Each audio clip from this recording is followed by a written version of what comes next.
Welcome back to our analysis of Mighty Number 9. In the last video, we looked at the broad mechanics that make up Mighty Number 9's minute-to-minute gameplay. This time, we'll take a look at boss weapons and boss weaknesses to show that Mighty Number 9 provides an extraordinary example of what not to do. One of the defining characteristics of this genre is that each boss in the game is weak to the signature ability of some other stage's boss. Well, except Mega Man 2, where almost every boss, including Metal Man himself, was weak to Metal Blade, but most of us still love that game anyway. And in practice, it's readily apparent when you've chosen the correct boss weapon.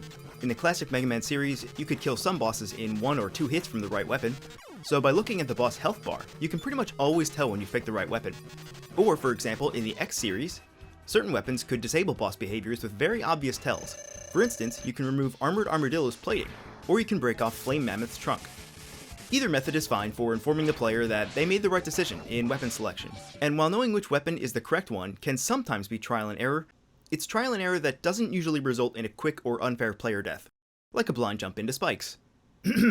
Part of the fun of fighting bosses is figuring out which weapon might be the right one. Sometimes it's based on real-world logic, like ice defeating fire or vice versa, and sometimes it's humorously illogical, like the final boss of Mega Man 2 being weak to some bubbles. I mean, some of these weapons aren't even weapons, like Woodman's Leaf Shield, which is more utility and defense than straight-up gun. The fact that the developers typically didn't limit boss weapons to this shoots some projectiles and does some damage creates limitless utilitarian synergy with level designs too, not just inside the boss room. For example, you can now have power-ups or secrets that require the long reach of a weapon, like how the boomerang in Mega Man X can grab 1-ups for you, or how you can stand on top of a frost wall to gain some extra height up to a ledge. So we can do cool, optional things in our levels when boss weapons have utility. And sometimes the stage itself can clue you into a boss's weakness, which is great for establishing some thematic consistency within levels. Quick Man is weak to Flash Man's Time Stopper ability, and using Time Stopper also helps you survive the yellow Death Beam gauntlet in his stage. In essence, each Mega Man game is a gigantic rock-paper-scissors tournament, and creativity in weapon design can help make each boss and stage unique. We do not see much of this in Mighty Number 9. Mighty stages do very little to capitalize on using boss weapons. In fact, both inside and outside of the boss room, making good use of boss weapons is extremely inefficient for a few major reasons. First, boss health bars now span horizontally across the bottom of the screen, and they're broken into discrete but unmarked sections that, when depleted, will stagger the boss. You can only advance the fight if you dash into the boss while he's staggered or weakened. Take too long, and they quickly regain their health, undoing whatever progress you've made in that section. This already feels terribly frustrating from the flow perspective, shown as little spikes on our challenge meter that soar high into frustrating. Maybe you're struggling just to dodge the boss's attacks, and you're just waiting for a better opportunity to rush forward and dash into them when they suddenly start recovering life. And maybe you feel like bosses shouldn't have the ability to freely regenerate health based on an arbitrary timer that isn't even visible to you, which in my experience encourages you to trade blows recklessly. All of this serves to constantly remind you that a Pyrrhic victory is at least marginally better than total defeat, and putting yourself in harm's way is at least as important, if not more so, as observing boss patterns from a distance until you're confident enough to fight. Look, I know dashing is the central theme of Mighty Number 9, and I can imagine that the developers were excited to inject this sort of rising-falling action cycle into each boss battle. While bringing a boss to its weakened state can be satisfying, it's not much fun to fight against enemies who don't play fair by nullifying any damage once weakened, and who also quickly regenerate health. And these issues could be easily fixed, which is a real shame and a huge waste of potential. For example, if the boss is always weakened at 75, 50, and 25% health, indicate where those percentages fall on the health bar with a bold vertical line. I mean, it's not impossible to guess roughly where these would be already, but if you know you need to bring the boss to the next segment of the health bar, it would be a huge help to you if you could actually see your exact progress. And there's no gameplay or technical limitation that prevents this. And speaking of ridiculously oversized boss health bars, the boss health bars stretching all the way across the screen, especially on a large display, means that your eyes have to cover that much more distance when you're trying to quickly gauge how much damage you're doing. Look at the boss health bars in any Mega Man game. They're typically about the same size as your health bar. You're already familiar with judging the relative damage of attacks on your health bar, so it's not really a stretch to say that if the boss's health bar were similar, you can easily judge your damage output against bosses.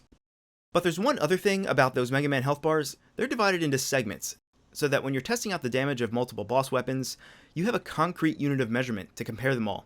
This does 1 slice of damage, that one does 2, this one does 4, and so on. I mean, I guess it's possible that this grid design in the health bar is separated into 100 columns, but it fades away on the left end, so you can't even count them with accuracy. Plus, who's going to sit there and count all the squares when you could just be jumping and shooting? I still don't know if this grid is actually supposed to convey information to you, or if it's there strictly to be flashy. By the time you actually get to a boss, you might be a little bit low on extra lives, and in the interest of not having to replay an entire stage, you're probably going to want to keep your distance at first to learn the boss's patterns. And the fact that the window for dashing into a weakened boss is very limited really incentivizes the player to stick close to the boss instead of shooting from a distance, which means a lot less time to react to and evade boss attacks. This incentive to stick close to enemies clashes pretty harshly with the philosophy of this entire genre. In summary, we have a combo and dash chain system that heavily incentivizes you to stick close to enemies at all times in a game built on ranged weapons and attacks that can sometimes span the entire display and beyond. The second, and possibly most egregious way that Mighty deviates from the standard boss weakness pattern is that it literally just tells you what weapon to use, sucking out all the trial and error and, by extension, experimentation and discovery from the process. If you possess the weapon a boss is weak to, you'll see a new third option labeled Advice on the level select screen, complete with some more hammy dialogue. Hurry up and get here already! There's no one to joke around with and I'm so bored! Instead of trying to puzzle out and discover what a boss's weakness might be, you can now forego all of that just by having the game tell you what the correct answer is. It spoils a part of the Mega Man formula that ultimately is highly rewarding to the player. Confronting a boss means you've successfully conquered and survived the preceding level. You know that you only have a few precious attempts to figure out a strategy to use and have to do the whole stage over again. Doesn't just telling the player diminish the tension that they should feel as they work their way towards the boss?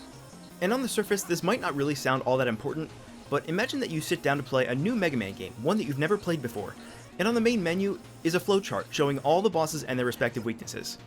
Will this game still be as fun when you're just told all the solutions to its puzzles? But it gets worse.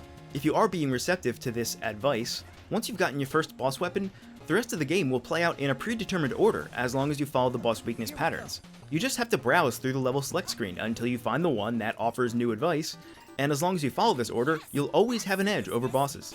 Always. And sure, you could ignore the game's advice and choose the stages in a different order, but you're never incentivized to do so, and by the game's own measure, you'd only be gimping yourself if you did. If I had to design a subtle but extremely effective way to kill replayability in a video game, that would be my choice.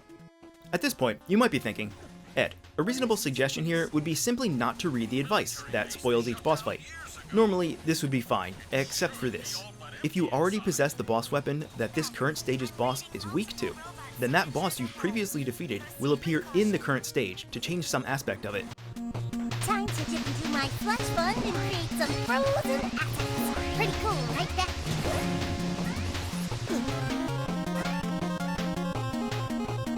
Hey, you! Don't move! In other words, freeze! Cryo, I've told you.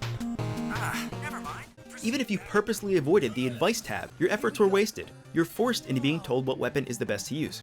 Talk about holding your player by the hand, ears, and eyes.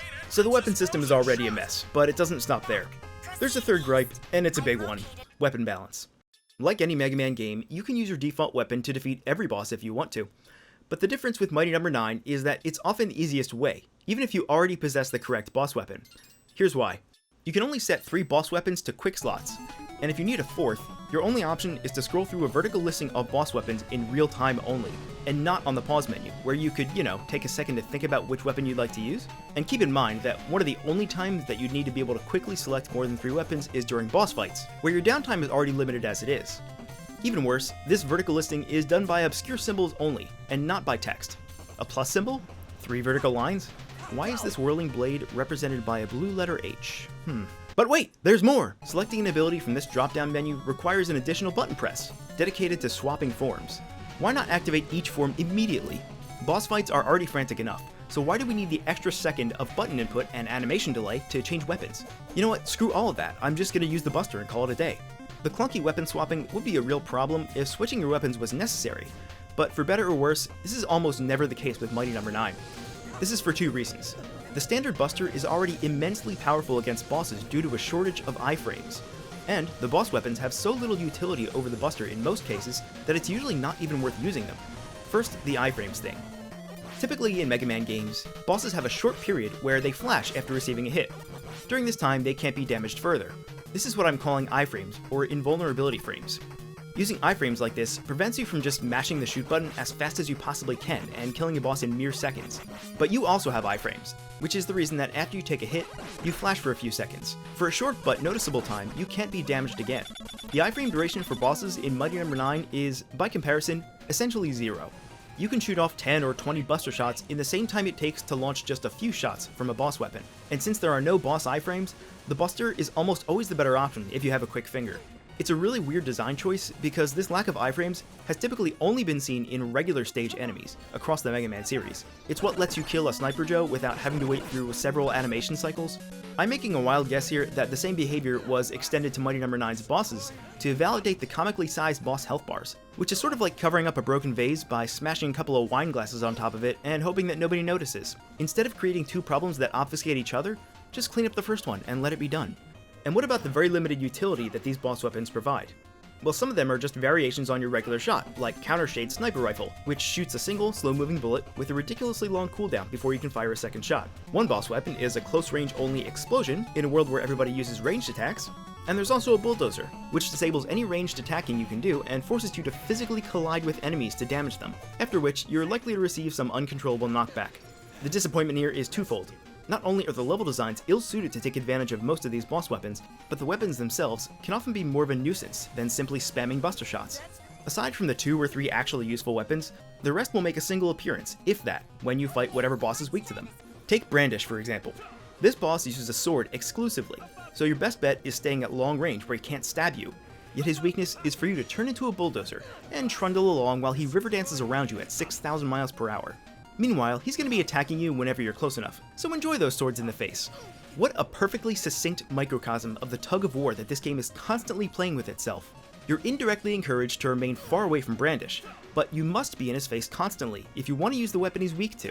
And because that weapon is slow, it's prone to cause you some damage, which means that the best solution is just to use the pea shooter you start the game with.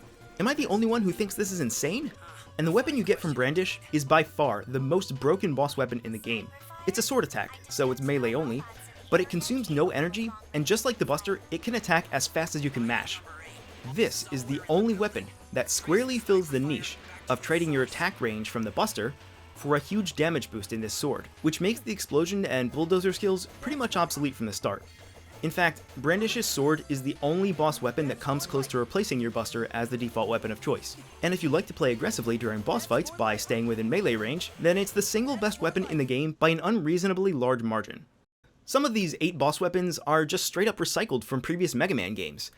Beck's Bulldozer Trundle is identical to Mega Man 6's Charge Kick, except it lets you go infinitely, and wouldn't you know it, just like the Bulldozer, Charge Kick also has a nasty habit of getting you killed because it puts you so close to enemies.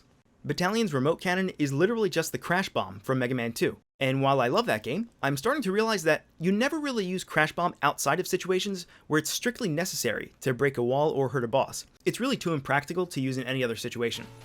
If you're going to borrow or iterate on classic Mega Man weapons, I would not advise you to start with these 2. There's one last consequence of Mighty No. 9's boss weapons. As we've already discussed before, Mighty No. 9 lets you tackle its stages in any order, so every level has to be able to be completed with nothing more than the buster. What I mean is, the developers can never be sure whether you have a certain boss weapon, so they can't create a level that requires one. Remember at the beginning of this analysis when we mentioned that good weapon design allows for secrets and power-ups to be placed in clever and creative ways inside levels? Having these little rewards and stages reinforces the fact that there is no single best order to play each stage. But by and large, each level in Mighty is a linear trek from left to right, with only occasional vertical level design. And even if you have other boss weapons, you'll find that there isn't really ever a place to use them creatively. And since, in this genre, levels are largely distinguished by their own unique mechanics, Mighty's levels tend to come off as bland and boring even though they're visually distinct. And without this complementary presence of boss weapons in levels, there's really little incentive to revisit stages once you've completed them, especially since the game will, as we just talked about, simply tell you the best order to play its levels. It seems like you're discouraged at every possible opportunity, from experimenting with level order, replaying levels to find secrets, and enjoying the puzzle of working out each boss's weakness. Once you take all of that out of a Mega Man style game, how much is really left? And a final point here concerns Mighty's alternate fire mechanic, which in-game is called Action Shift. Alt Fire essentially lets you shoot a quick burst at a 45-degree angle downward, while always leaping backwards, which, if the level design is suitable, can have lots of uses. But it's rare in Mighty that you'll consciously wish you could shoot at this angle, and you'll find Alt Fire to mostly go unused. If you make a conscious effort to use it wherever you can, you'll quickly come to realize that alt-fire has significant drawbacks. When you alt-fire, you can't shoot without also jumping backwards, so you can't do it on narrow platforms, and you wouldn't want to use it around spikes, which can be on the floor or the ceiling. In fact, many levels have an abundance of instant death traps. Much of Brandish's level is actually just one giant bottomless pit, and Seismic's stage is not only loaded with spikes, but vertically cramped. Countershade's level takes place entirely indoors, mostly in hallways that are extremely dense with platforms and enemies, not to mention that Countershade constantly fires on you no matter where you are. You can also alt-fire without the fire, which is really just leaping backwards without shooting, and during your jump, you have a few frames where Beck can't be damaged. This is, again, thanks to the iframes that we talked about above. Having a few iframes during this jump is a cool concept, and it opens up more design space by allowing an insane amount of bullets on screen, while still giving you an out if you're suddenly faced with a wall of enemy fire. But because you always jump backwards and always by a set distance, and the invincibility window is extremely narrow, you'll be hard-pressed to really make effective use of it. Just like the dash mechanic, alt-jump and alt-fire look really good in controlled environments, but they falter in actual gameplay because levels are not designed to accommodate them. So the circumstances under which you'd want to use alt-fire are, in most cases, extremely limited, if they even exist at all. But there's so much wasted potential here. Alt-fire gives the developers the chance to free up design space with boss weapons. Since every weapon can now shoot downward, there's no need to dedicate an entire boss weapon to providing that single ability. So maybe you could create a new weapon that reverses gravity, or slows time, or weakens all the enemies on screen. But if you implement the alt-fire system and then fail to do anything interesting with that extra design space, you might as well not have alt-fire in the first place. It's a clever way to create potential in limited design space, but you still have to take advantage of that opening to make it all worth it. And Mighty No. 9 seems to leave most of that potential untapped. So we've now seen how boss weapons and weaknesses in Mighty No. 9 don't contribute to a cohesive experience. The discovery of trying out different weapons is marred by the game explicitly telling you what to use. Bewildering health bars and iframe mechanics during boss fights discourage experimentation, since the buster is always good enough. And the boss weapons themselves are largely uninteresting, uninspired, or unbalanced. And the action platforming that this genre thrives on only further diminishes any potential value that boss weapons could have. This discussion has made frequent reference towards level design as an underlying problem for combat mechanics. But we haven't yet done that deep dive into level design to illustrate this point. So in the next installment of our analysis of Mighty No. 9, we'll take a close look at level design. Until then, thank you for watching GameSoup. Hey, it's me again. Thanks again for watching our video. Also, we now have a Patreon. It's patreon.com/GameSoup. And I want to give a huge thanks to our 4 patrons, Seabomber, Elmo97, Eric, and Mando. Every little bit helps us make this channel even better, and we would love to do this for a living. So if you're interested in donating, head on over. Otherwise, you can check out the links below for even more videos. Thank you for supporting GameSoup.